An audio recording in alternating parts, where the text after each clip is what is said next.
15% semento plus 5% bakal equals pera. Ano po dapat yung reinforcing bars nitong revetment na ito? Kasi po wala eh. Kahit na po siguro kawayan lang, wala yan eh. Tingnan po ninyo. Wala pa po tubig ito. This is supposed to be, siguro medyo river po ito eh. Tatagal po ba ito, Secretary? Itong ganito? Now, yung 10 billion, si proponent na ang gagawa ng project dahil meron naman siyang kumpanya na nagkukontrata. So, ibig sabihin siya po isang contractor. So, hindi na po natin malaman kung magkano eksakto ang kanyang kikitain doon sa 10 billion. Pero, ang estimate po, abot ng 60% kita niya, 40% na lang mapupunta sa project. Ano mangyayari po doon sa 10 billion na titira? Siyempre, kukunin po yun ni Mr. Pakanan. At yung 5 billion, si Mr. Pakanan na po ang gagawa ng project dahil meron din po siyang sariling kumpanya na nangungontrata. Flood control projects between July 2022 up to May 2025 per the report submitted by the Legislative Budget Research and Monitoring Office of the Senate is 849 billion pesos. Do you believe this is also a fair assessment? Oh, walang kumikibo sa ating mga resource person. I think this is a fair assessment coming from the office of the President.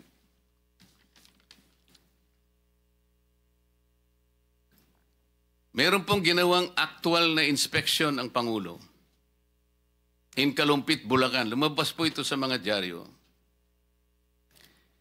Initial inspection showed the dike appeared to have not followed the right specifications, sabi po dun sa dyaryo, of materials and also appeared to have gaps in the dike that made it incomplete. Nagpakuha po ng scuba divers ang presidente. This is what they call tactile inspection. Nakita po nila doon ang ito po nakalagay. Scuba divers were dispatched to assess the flood control project. They reported that the concrete underwater was of varying thickness and was shaddily built. The divers also reported the steel reinforcement were not driven into the river, so water is still flowed underneath. Let us break that down. Ang ibig pong sabihin nito, kahit kami po hindi naman inhinyero, karaniwang po sa inyo lahat ngayon ay engineer. Hindi po nasunod yung specification. Dito lamang po lumilitaw yung mga tinatawag na seat piles. Hindi po ibinaon sa tamang lalim. Ano pong ibig sabihin nun? Karaniwan po, and I think you will all agree, 6 meters po yung seat piles eh. Talaga pong pipiliting ibaon yun. Yung 5 na metro ibabaon mo, maring ang lilitaw na lamang na nakikita mo is 1 meter. What is the significance of that?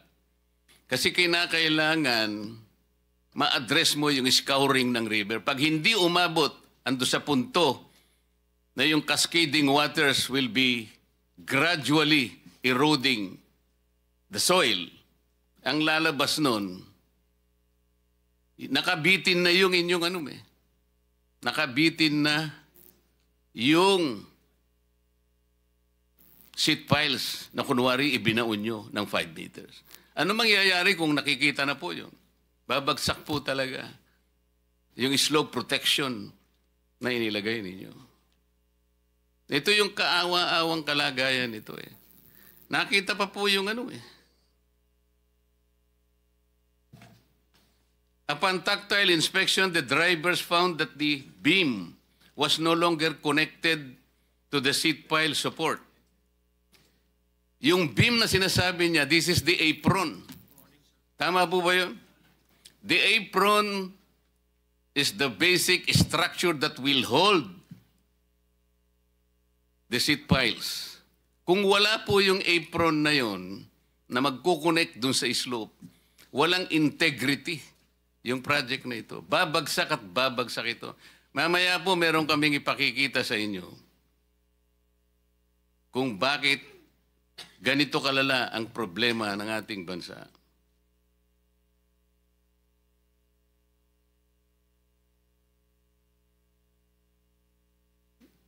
Ready ba yung isang slide natin para makita lang yung... Ikaroon tayo po ng idea kung ano yung revetment.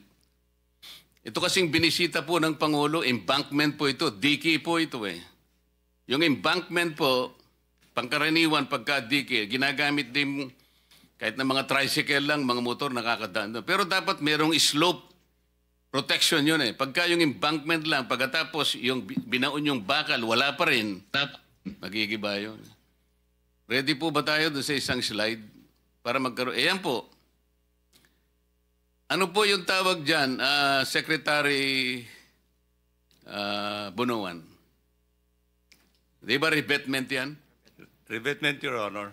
Ayan po, ang kaawa-awang kalagayan ng revetment, meron pa pong nota dyan sa nagbigay sa akin, 80% lupa, 15% semento, plus 5% bakal equals pera. Ano po dapat yung reinforcing bars nitong revetment na ito? Kasi po wala eh. Kahit na po siguro kawayan lang, wala yan eh. Tingnan po ninyo. Wala pa po tubig ito. This is supposed to be, siguro medyo river po ito eh. Tatagal po ba ito, Secretary? Itong ganito? Hindi siguro, Your Honor. I think this is a failure of the structure in itself. So, dapat wala nang siguro. Tsakin mo. Tatagal ba ito? Hindi po. Alam po nyo kung saan ito? Kayang-kaya naman po ninyong ma-identify. Nasaan po yung mga district engineers nyo? Para wag na po sabihin kung kanino galing yan. Kasi malalaman din po natin yun eh.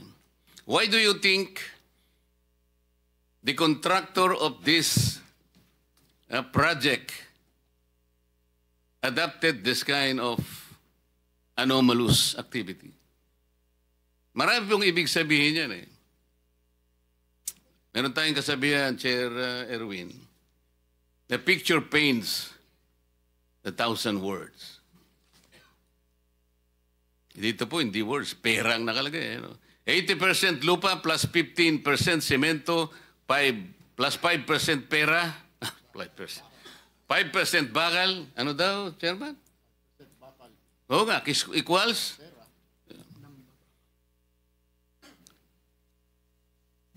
This is a microcosm of the projects. I think this completely represents the project na ginagawa po ngayon. Kaya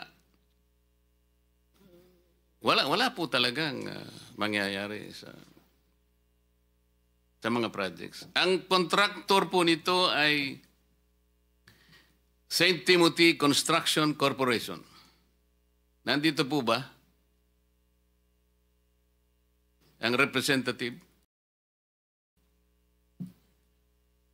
Ang sinasabi ko po yung kalumpit. Hindi ko po sinasabi ito. Ito ano lang po ito. Ibang project po ito. Pinakikita ko lang para magkaroon po ng idea ang mga kababayan natin kung sila'y sumusubaybay sa atin. Pero yung sinasabi natin sa Kalumpit, Bulacan kanina, ang contractor po, ito yung embankment, is St. Timothy Construction Corporation. Meron po bang representative ngayon?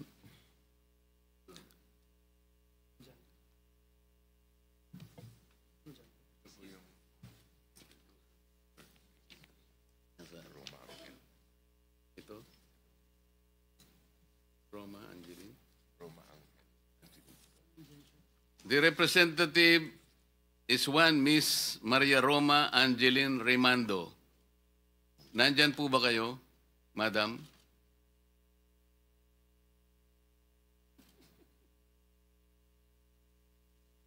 Nawala po kayo? Kanina po. Wala. Wala pala sila.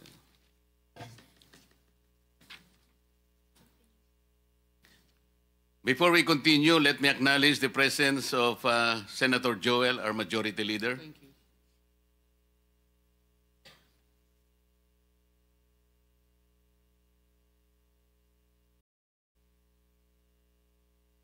Oh, nabanggit ko.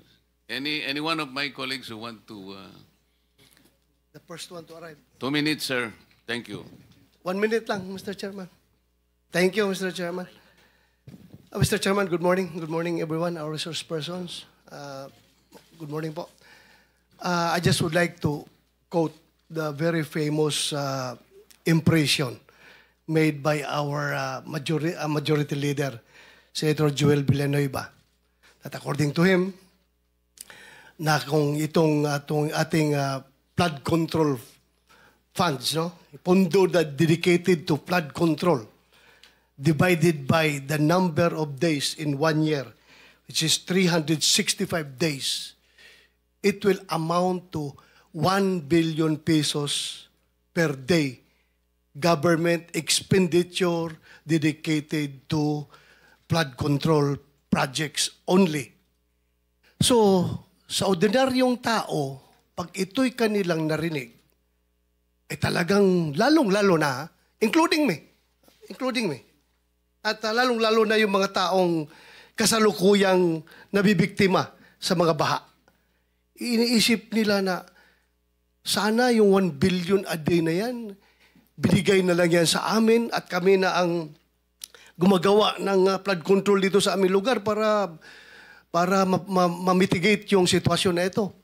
But anyway, we are not entirely blaming everything to the projects. Meron tayong, we have a plethora of reasons bakit nangyayari ito. Meron tayong climate change, meron tayong sinasabing yung reclamation and other reasons. Pero yun nga, sa ordinaryong tao, kailangan maklaro natin ito. Kaya ako, personally, for myself, and I hope the chairman and the rest of the members of this committee would share with me in my quest na sana, during this hearing, ma-establish talaga natin ito for the benefit of our people na nanonood ngayon. Number one, these are not ghost projects. Number two, sana itong mga project na ito ay hindi ito yung quasi-physical and quasi-spiritual. Meaning yung project na sinimulan lang pakilang tao, then afterwards, pinabayaan, wala nang nangyari. At kung number three, kung ito ay talagang ang estado nito mga proyekto na ito ay fully implemented, physically implemented, did it serve its purpose? Bakit patuloy pa rin yung baha? So, yun po mga Mr. Chairman, ang gusto nating malaman today, and I hope, I hope that all our resource persons would cooperate 100% in this Senate investigation. Because itong mga aming committee ng Blue Ribbon Committee, we are not witch hunters here. We are not ghostbusters. We are truth seekers. So in our quest for the truth, sana you play a very vital role para makamit natin ang katotohanan dito para sa ating inang bayan. Maraming salamat, Mr. Chairman. Thank you. Thank you for your 2.5 minutes, Senator Bato. Following the order of arrival, I will call on Senator Rapi Tulfo for his 2 minutes. Maraming salamat, Mr. Chair. Ako po ay magbibigay ng senaryo kung paano po mahilentulad sa karneng baka sa palengke ang ilang bilyones na napupunta sa flood control. At kung paano po ito kinakatay, china-chop-chop, at niluluto. Nagsisimula po yan sa isang proponent na kung saan ay kakatay po siya ng, say, 20 billion pesos mula sa NEP, BICAM, and ang program appropriation.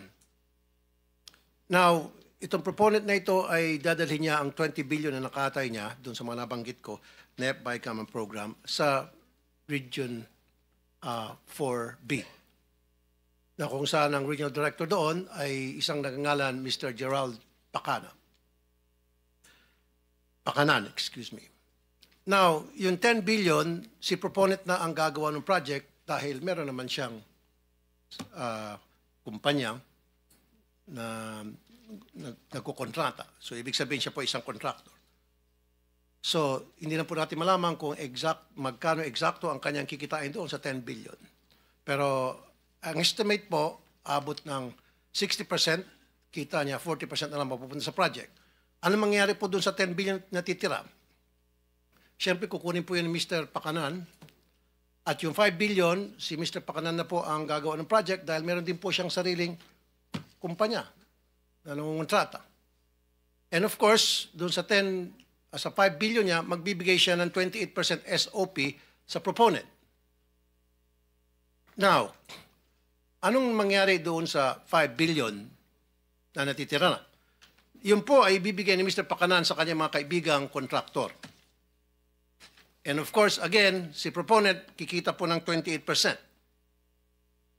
Si Mr. Pakanan kikita ng 18%. Yung mga contractor, of course, kikita din yun, 30%. Alisin po natin dyan yung 7% para sa tax sa BIR o VAT. At meron pa pong 3.5% para sa tinatawag na EAO, Engineering and Administrative Overhead. Kasama po dyan bids awards committee at kung ano pa. So 3.5%. I-add nyo po yan total, 86.5%. Magkano lang po napupunta sa project? 13.5%. Ganun po yung kalokohang nangyayari dyan sa Region 4B. Now, kunti na lang Mr. Chairman. 40% ang ibinabayad agad sa mga contractor at kay proponent kahit hindi pa po tapos ang project o kahit hindi pa gawa ang project at gagawa po sila ng mga fake accomplishment report, dinodoktor. Yan po yung example lamang kung paano po binabalasubas ang pera para sa flood control na dapat po ay imbestigahan ng committee ito sa susunod po ng mga hearing. By the way, isang Ryan Altea ang nagpakilala dito kay Mr. Gerald Pakanan doon sa isang proponent. So, ibig sabihin, ito si Mr. Altea ay well-connected na ngayon po ay na-promote pa. Ang daming kalokong ginagawa, na-promote at siya po ngayon ay isang direktor sa main office. Maraming salamat, Mr. Chair. Thank you, Senator Tulfo. For the record, that's 3 minutes. Oh, Before I continue, let me acknowledge the arrival of our Senate President pro tempore, Jingo Estrada. So let's continue with Senator Erwin Tulfo. 2 minutes. Thank you, Mr. Chair. Thank you. 545.64 billion pesos of flood control. This is nothing less than a grand robbery of our nation. Sa salitang kalye, pagnanakaw to the max. DPWH officials, contractors, and their cohorts in public office need not explain anymore because we already have an answer why year after year flood waters still drown our communities while their bank accounts are flooded with taxpayers' money. Bago pa man may sakatuparan ang isang proyekto, hinihinga na po ng 20 hanggang 25% na komisyon ang mga kontratista, masaklap po ng ilang mga politiko. Yan po ang dahilan kung bakit substandard o palpak ang mga proyekto at karamihan ay ghost projects na. Ang sistemang ito dumadaan mula sa politiko, undersecretaries, regional director, district engineer hanggang sa project engineers. At sa bawat opisyal na dadaanan pa ng flood control project na ito ay nakakaltasan pa ito ng 2 hanggang 5%. Halimbawa, kung ang proyekto ay pinondohan ng 100 milyon, nasa 40 to 30 milyon na lang po ang halaga nito pag nagawa na dahil sa mga komisyon o kickback simula sa itaas hanggang sa ibaba. At kadalasan ay ghost project na lang ang flood control. Let me ask, sino-sino ang kumita habang libu-libong Pilipino ang nalulunod sa baha? Mr. Chair, we cannot hide behind technicalities anymore. Names must be named, heads must roll. The Filipino people are tired of endless excuses and lies while corruption continues to thrive. Ilan sa mga government projects ng DPWH ay sila mismo ang gumagawa o tumitira nito na kung tawagin nila ay in-house construction. At ang resulta ng in-house construction na ito ay ghost projects nga. Ilang kasi sa mga opisyal dyan ay mga kontratista o di kaya mga construction company. Ito ang dahilan kung bakit napakaraming mga bilyonaryo at bilyonarya sa DPWH na nagmamayari ng eroplano, daan-daang milyong halaga ng mansyon sa mamahaling subdivision sa Metro Manila. May kasama po pong kasino. At kapag natalo sa kasino o sa sabong, hindi niya nararamdaman kahit milyon ang talo.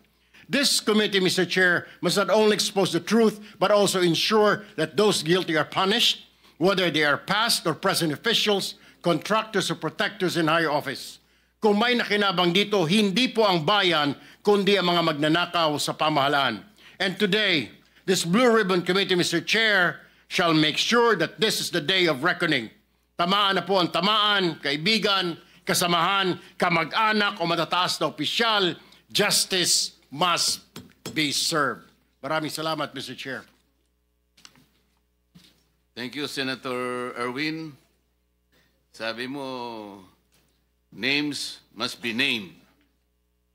Sana sinabi mo na yung mga pangalan ng mga politiko eh. Pero may oras ka pa naman, maya-maya ng konti. Kung may listahan ka dyan, banggitin na natin lahat ang mga dapat banggitin. May I now recognize Senator J.B. Ejercito for his opening statement. Thank you, Mr. Chair. This will be very brief. Of course, we would want to start with the questions already and see clarification already. Sa nakikita ko po, Mr. Chair, na pag-usapan na po, nabanggit niyo po na 350 billion ang taon-taong budget, pero parang hindi ho natin nakikita. We cannot fight nature, but dun po mga flood control projects, dapat sa lalong madaling panahon, dapat na ilalabas kaagad ang tubig. Yun po ang importante. Ang katanungan ko lang po, doon sa 350 billion, saan po ba ito napupunta? Yan ang gusto natin malaman. Nasusunod ba yung master plan kung meron nga ba? Pero simple lang po ang aking analysis, Mr. Chair, sa 350 billion, nabanggit ninyo kanina, yung flood-prone provinces, areas, may mismatch po kung saan napupunta yung bulk ng mga proyekto na flood control. Mr. Chair, kung hindi nasusunod ng flood ang ating pong master plan, kung pinaghahati-hatian ng bawat distrito ang flood control management, ang mangyayari po niyan ay patsi-patsi po talaga ang ating proyekto. In flood-prone areas like Central Luzon, magmula Tarlac, Pampanga, Bulacan hanggang Metro Manila, ang kailangan po natin dyan ay mga floodways, spillways, water impounding areas, and strategic pumping stations para talagang mailikas o imalabas ang tubig. Pero kung panay slope protection, drainage improvement at iba pang maliliit na program na proyekto lamang ang ating makikita, ay hindi natin talaga mahanapan ng mabibigyan ng solusyon ang pagbabaha.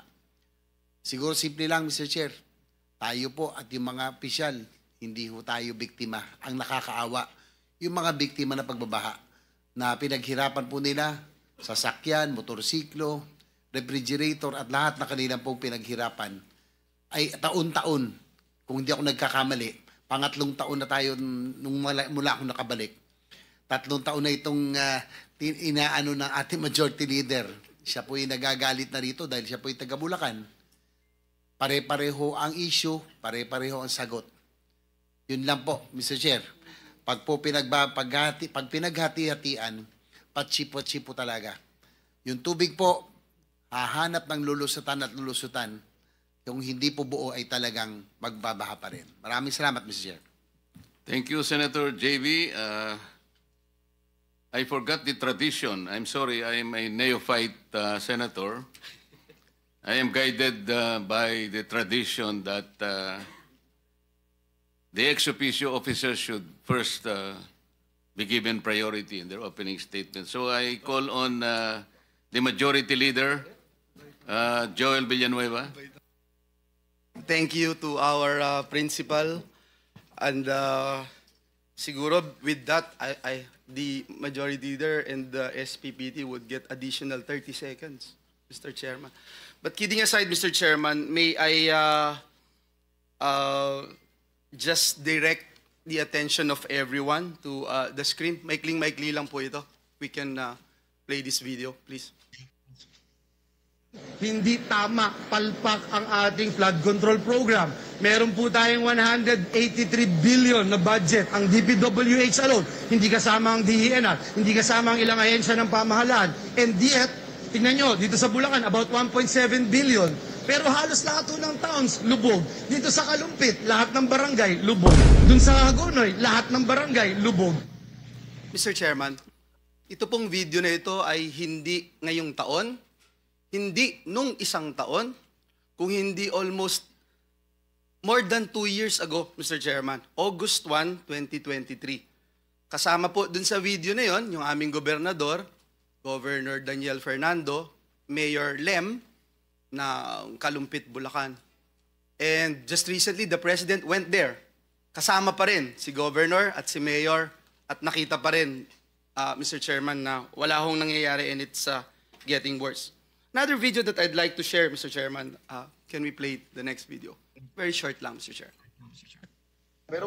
Si Senate Majority Leader Joel Villanueva gigil na gigil dahil drawing lang umano ang napala. Mr. Chairman, August 9 po yan, 2023. 2025 na po ngayon, Mr. Chairman. At nakakalungkot po, Mr. Chairman, dahil sabi nga po ni Senator JV, 3 taon na po na para ho akong sirang plaka, paulit-ulit ho dito. And that's why I thank you, Mr. Chairman, for calling this hearing because I know that a lot of people, especially our people from the great province of Bulacan, are expecting results. Last na po, Mr. Chairman, meron pa pong isa na binanggit tayo dito sa bulwagang ito, if we can play it. Just few seconds.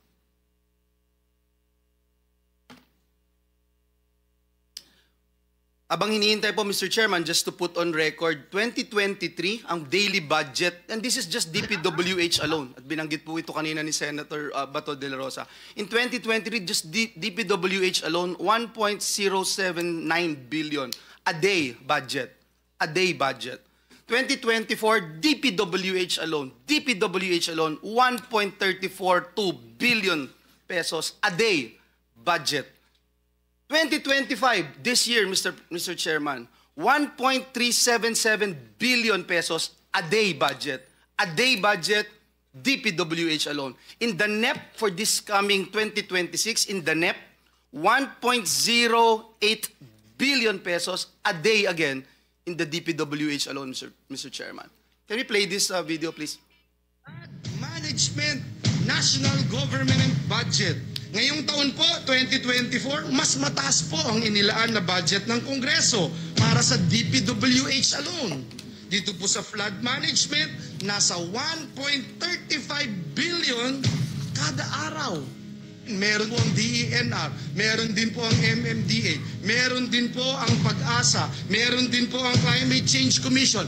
Aabutin po ito ng 1.44 billion kada araw. Hindi na po band-aid solution ang ating kailangan. Hindi po natutuwa yung mga kababayan natin na dinadala natin sila sa evacuation center. Kahit may dala po tayong relief goods, hindi na po sila natutuwa. Di naman po nila gustong pumipila lagi para makakuha ng relief goods, Mr. President. Wala na pong gusto na pumipila para makatanggap ng relief goods. Ang gusto nila, solusyon.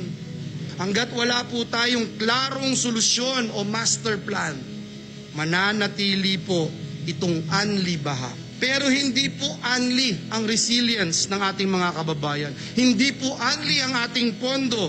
Hindi po only ang buhay ng ating mga kababayan. Mr. Chairman, July 29, 2024, ang privilege speech na yan. Mr. Chairman, I can go on and on. I have few more videos to show pero hindi ko na po i-show lahat, Mr. Chairman. Alam po ni Secretary Bonoan yung 3 beses na mga pagdinig dito. Tinalakay namin yung assessment, tinalakay namin yung paggawa ng feasibility study. Ang sakit lang, Mr. Chairman, is that for the past 4 years, 1 billion a day DPWH budget lang for flood control. And hindi ko alam, Mr. Chairman, kung paano natin kayang harapin yung taong bayan na gigising sa umaga, lulusong sa baha, magtitimpla ng kape. aalis ng bahay nila, lulusong sa baha para magtrabaho. Babalik sa bahay nila, lulusong ulit sa baha para magtrabaho. At wala pa hong bagyo yun. At ginagastusan ng 1 billion a day for the past 4 years. Tama po ang Pangulo, dapat i-review ang mga flood control program ng ating pamahalaan, panagutin ang mga may sala sa baha. Mr. Chairman, dear colleagues, ako na ho yung makikiusap personal muli sa ikatlong taon na ito na may mangyari na po sa ating mga ginagawa dito dahil uulitin ko, hindi ho anli ang pasensya ng ating mga kababayan. Maraming salamat, Mr. Chair. Thank you, Senator Joel. The next is Senator Jingo Estrada, Senate President pro tempore. Thank you, Mr. Chair. I will just waive my opening statement, but I would like just to ask one question. Are the contractors that were invited by this committee present? Are all of them present here? I think 11 responded, but only 7, according to the Director General, managed to send representatives. Why? What happened?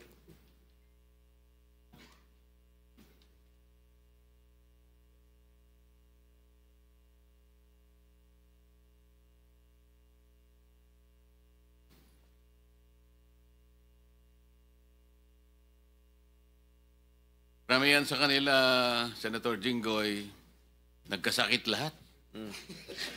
Iba siguro ni nervyos. Sana So, Mr. Chair, with that, I move that we subpoena them for next hearing. ng motion si Senator Bato na So I will just waive my opening statement so we can proceed with the questioning of these officials concerned. Mr. Chairman, just a quick intervention to the subpoena. May I recommend to our the Senate President pro tempore to subpoena the owners of the corporations, not merely representatives. Kasi na subukan na natin dito yan, pag representatives, wala hong isasagot ho yan. So doon po sa General Information Sheet, the Articles of Incorporation, nakasulat ho doon sino may-ari, papuntahin ho yung may-ari at saka presidente ng kumpanya. I so move. Yes, I agree with the suggestion of Senator Gatchalian. I second the motion. as practicable, let us invite the owners, the head, the most responsible officer of the corporations involved. Pero kung halimbawa talaga namang may legal excuses, ang ipadadala nila somebody who can bind the corporation, yung makakasagot din sa atin, to be practical. So I will now call Senator Mark Villar for his opening statement. Thank you, Mr. Chairman. Very short lang, I just like to express my support to the committee dahil napaka-importante po ang layunin ng ating hearing ngayon dahil kailangan natin malaman kung ano nangyari, kung anong dapat gawin para ma-maximize yung budget sa flood control. Ang Pilipinas po ay napaka-prone sa baha. In fact, just this month, nung nakaraang buwan, nagkaroon tayo ng bagyo at halos 3 milyong pamilya ang apektado. So, base po sa karanasan ko bilang Secretary ng Public Works, napaka-importante po ang master planning sa flood control. Kasi pwede mong ayusin isang section at bibilis yung daloy ng tubig, pero pagdating sa ibang section na walang flood control, maiipon yung tubig, mas lalala yung baha sa ibang areas. So, napaka-importante po na magkaroon tayo at suportahan natin ang mga master plan flood control projects. And there are master plan. I am aware, may mga master plan talaga sa DPWH. Some of them are foreign-funded master plan. Some of them are each floodwater basin na may master plan. So, importante po, para sa akin, yung pondo ng taong bayan ay dapat nakatutok sa mga master plan projects ng DPWH. And of course, on the issue of yung mga substandard, of course, we have to push for more accountability sa mga projects. Dapat dagdagan pa yung mga measures natin para hindi na maulit yung mga substandard projects na nung nagkaroon ng inspection si President Marcos na may nakita siya mga substandard, ay yun ang kailangan natin solusyonan sa lalong madaling panahon. dahil that's very unacceptable that we have substandard projects. So again, maraming salamat po, Mr. Chairman, and of course, I'd like to thank all those who are joining us today for this committee. Thank you, Senator Mark. I now call Senator Gatchalian. Maraming salamat, Mr. Chairman. Kami rin po sa Valenzuela, hindi rin po kami ligtas sa pagbabaha. Noong 2024, kami rin po ay nagkaroon ng halos 2,000 na mga evacuees dahil binaho kami sa Bagyong Karina. This year, another 2,000 rin po dahil binabaho kami ulit. At sa pag-ikot ho namin sa iba't ibang parte ho ng ating bansa, katulad po sa Bulacan, sa lalawigan po ng ating majority leader, sa Kalumpit at sa Hagonoy, ganun rin po ang nararanasan ho nila. Hindi lang isang beses, hindi lang dalawang beses, napakatagal ho, dekada na yung nararanasan ho nila sa baha. At kaya ho ang aking pakiusap kay Secretary Bonoan, dahil nandito ho siya, this 2026, hindi na ho pwedeng business as usual. Hindi na ho natin pwedeng ulit-ulitin yung ginagawa ho natin sa loob po na napakaraming taon na. Nakita ko ho, this 2026 budget, meron na naman 274 billion pesos for flood control. Hindi ho kami magdadalawang isip, i-zero ho to at ilagay na lang ho sa mga eskwelahan kung ang itong flood control ay magiging ampaw lang na flood control at hindi ho magiging epektibo. Dahil kung gagastos ho tayo ng 274 billion sa ampaw at hindi epektibong proyekto, ilagay na lang ho natin sa paaralan dahil yan po yung aming pinaglalaban ni Senator Bam Aquino para po makumpleto na ho natin mga pagkukulang ho natin sa ating paaralan. Sa loob po ng 5 taon, from 2022 to 2025, dumastos na po ang gobyerno ng 1.4 trillion pesos in terms of flood control projects. 1.4 trillion pesos, 1/6 of our budget pumunta ho sa flood control projects. Pero wala hong nakikitang resulta at hindi nararamdaman po ng ating taong bayan. Kaya ang aking pakiusap po kay Secretary Bonoan, tama na ho yung paulit-ulit na problema dahil nasasayang po yung ating pera. At ang tao mawawalan ng tiwala at kumpiyansa sa pagbabayad ng buwis. Kung makikita ho lang nila na yung binabayad nilang buwis, pupunta lang po sa mga ampaw at hindi epektibong project. So mamaya, Mr. Chairman, meron po akong mga nakitang mga problema sa pag-award nitong mga proyekto at ipapakita ko na lang ho mamaya, Mr. Chairman, sa ating pagdinig. Maraming salamat po. Thank you, Senator Win. Let me acknowledge the arrival of the gorgeous Senator Amy Marcos. As usual, late ka na naman.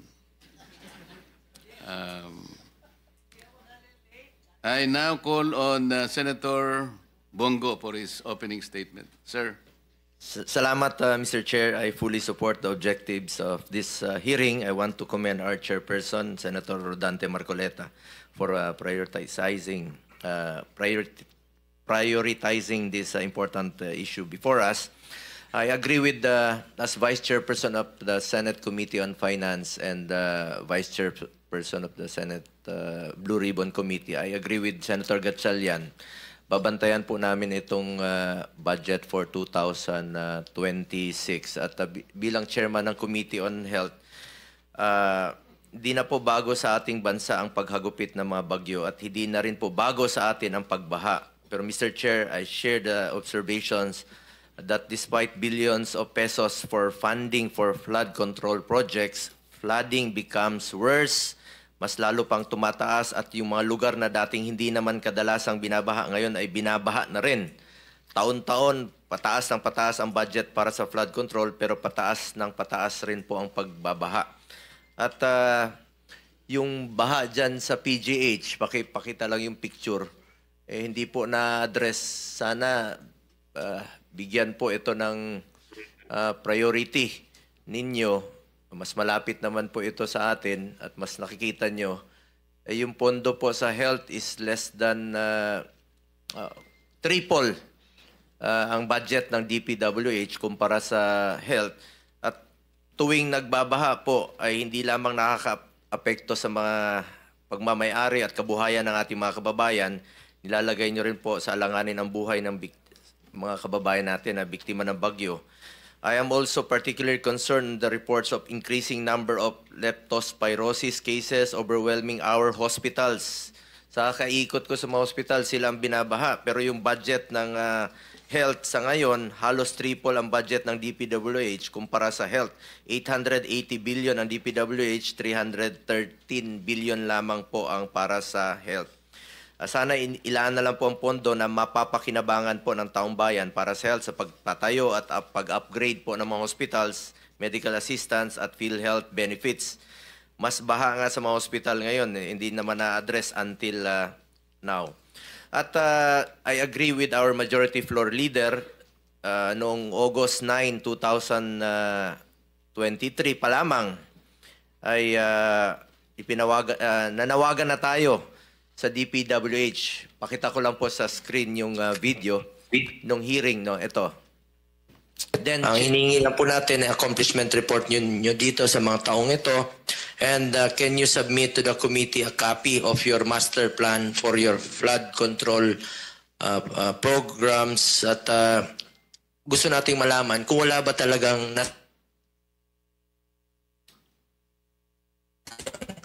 na pondo dito na inilaan nyo po sa ilang taon na patuloy nyong pinupondohan at tumataas pa. At pangatlong tanong ko po, can you submit your prioritization in implementing flood control projects?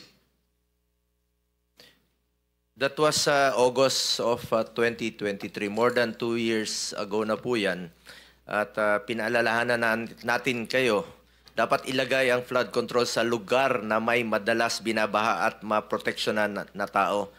Ang tanong natin, bakit doon nilagay sa walang tao, may flood control pero walang pinoproteksyon ng tao, walang kinokontrol na baha? Napapansin ko po sa taas na nilalagay po itong mga flood control sa walang tao at walang pinipigil na baha. Sana po inilaan na lang po ito sa mga importante pa nating mga proyekto. At ngayon rin po, sinusuportahan natin ito, lalong-lalo na po sa mga issues ngayon. I also co-authored Senate Bill number 783. Ang panukalang batas na ito ay ipagbawal na pumasok sa anumang kontrata ng gobyerno mula sa national level hanggang sa LGU level ang mga kamag-anak ng government officials hanggang sa 4th civil degree of consanguinity and affinity. To the DPWH, ay dapat po ayusin nyo po ang inyong master plan. Matagal na po yan na hinihingi natin, pero after ilang taon, nandiyan pa rin po itong mga flood control. Ang bagyo po, hindi natin kayang pigilan. Pero ang labis na pagbaha, pagkawala ng kabuhayan at buhay, kaya po nating magawa ng paraan. Ang korupsyon, kaya nating pigilan. The flood problem demands the unwavering attention of the government. Let us make corrupt officials accountable. I call upon everyone here as today to carefully deliberate, draw upon expert insights, and work together for a solution to resolve this matter. Maraming salamat po, Mr. Chair. Mamaya na po magtatanong. Thank you, Senator Bong. Before I call on Senator Bam, let me just make a clarification. The amount of 545 billion mentioned by the President, budget for flood control, are the ones which he believed awarded to the 15 contractors which he identified last August 11. The actual budget for flood control projects between July 2022 up to May 2025, per the report submitted by the Legislative Budget Research and Monitoring Office of the Senate, is 849 billion pesos.